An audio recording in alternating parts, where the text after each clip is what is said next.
ഞാൻ എപ്പോഴും ബിരിയാണിയൊക്കെയാണ് ഉണ്ടാക്കാറ്.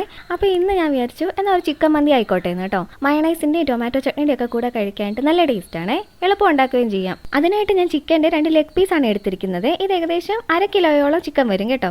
നന്നായി ക്ലീൻ ചെയ്ത ചിക്കൻ്റെ പീസസ് നമ്മളിതാ ഇതേപോലെ അങ്ങ് വരഞ്ഞു കൊടുക്കണം കേട്ടോ. അതിന് അതിനകത്തോട്ട് ഒരു ക്യാപ്സിക്കും, ഒരു പകുതി സവാളയും, ഒരു കൈപ്പിടി മല്ലിയിലയും പുതിനയിലയും, 1 ടേബിൾ സ്പൂൺ ഇഞ്ചി വെളുത്തുള്ളി പേസ്റ്റും, 1 ടീസ്പൂൺ വീതം കുരുമുളകും മല്ലിയും, 1 ടേബിൾ സ്പൂൺ ചിക്കൻ മസാലയോ മന്തി മസാലയോ, 4-5 ഏലക്ക, 2 മാഗി ക്യൂബും, 1 ഉണക്ക നാരങ്ങയും, 2 ടേബിൾ സ്പൂൺ എണ്ണയും കൂടെ ഒഴിച്ചു കൊടുത്തിട്ട് കൈവച്ച് നല്ലതുപോലെ അങ്ങ് തിരുമി യോജിപ്പിച്ചിട്ട് അറ്റ്ലീസ്റ്റ് ഒരു മണിക്കൂറിലൊന്ന് മാരിനേറ്റ് ചെയ്യാൻ വേണ്ടി മാറ്റി വെക്കണം കേട്ടോ. എന്നിട്ട് ഇതിനകത്തോട്ട് 1 ഗ്ലാസ് വെള്ളവും കൂടി ഒഴിച്ചു കൊടുത്തിട്ട് ഒരു വിസിൽ വേവിച്ച് മാറ്റി വെക്കാമേ. ഒരു ചെറിയ കഷ്ണം കറുവപ്പട്ടയും 2 ഗ്രാമും കൂടി ചേർത്ത് കൊടുക്കണം. ഞാനത് ചേർക്കാൻ മറന്നുപോയതാണ്.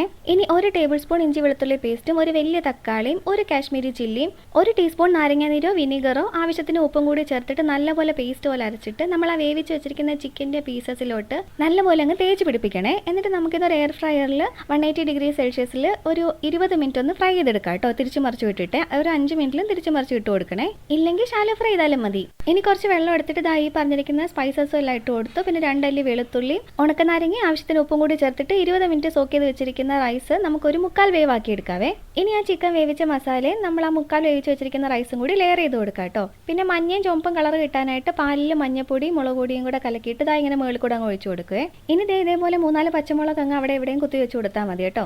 എന്നിട്ട് മീഡിയം ഫ്ലെയിമിൽ ഒരു 5 മിനിറ്റ് അങ്ങ് ആവിയേറ്റി എടുത്താൽ മതിയേ. ഇനി നമ്മൾ ഇതേപോലെ ഒരു വലിയ പാത്രത്തിലോട്ട് നമ്മുടെ റൈസ് അങ്ങ് വെച്ച് കൊടുത്തു. പിന്നെ നമ്മൾ ഫ്രൈ ചെയ്ത് വെച്ചിരിക്കുന്ന ചിക്കൻ പീസസ് ഉണ്ടല്ലോ, അതും കൂടി വെച്ച് കൊടുത്തിട്ട് നടുക്ക് ചെറിയൊരു സ്മോക്ക് കൊടുത്താൽ മതിയേ. ഞാനിവിടെ ബേ ലീഫ് സിനമൺ സ്റ്റിക്കും ഇട്ടിട്ടാണ് കേട്ടോ സ്മോക്ക് ഉണ്ടാക്കിയത്. ഇനി നല്ല ചൂടോട് കൂടി തന്നെ മയണൈസിൻ്റെ ടൊമാറ്റോ ചട്നിയുടെ ഒക്കെ കൂടി അങ്ങ് സെർവ് ചെയ്താൽ മതിയേ. അപ്പോൾ അത്രയേ ഉള്ളൂ. അടുത്ത വീഡിയോയിലൂടെ വീണ്ടും കാണാം.